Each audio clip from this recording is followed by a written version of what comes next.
sonang kaipen Kikaramiya ka Non puta dolan karbe karbor jilang Tosen sonang kaipen Kikaramiya ka Non puta dolan karbe karbor jilang Tosen sonang kaipen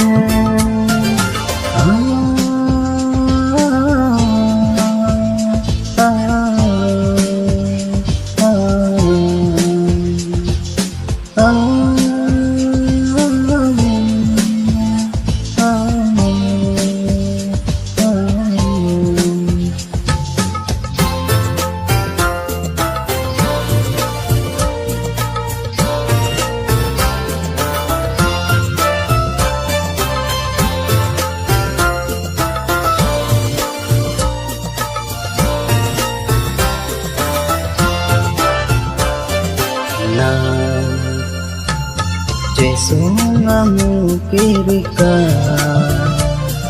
Sendea pir biada Dan jesongamu kirika Sendea pir biada Nonarong kiwang pura aponang lang Nonarong kiwang ako man lang Tosen sonang kaipen Kikaramiya ka Nongan tandulang karbe karbor silang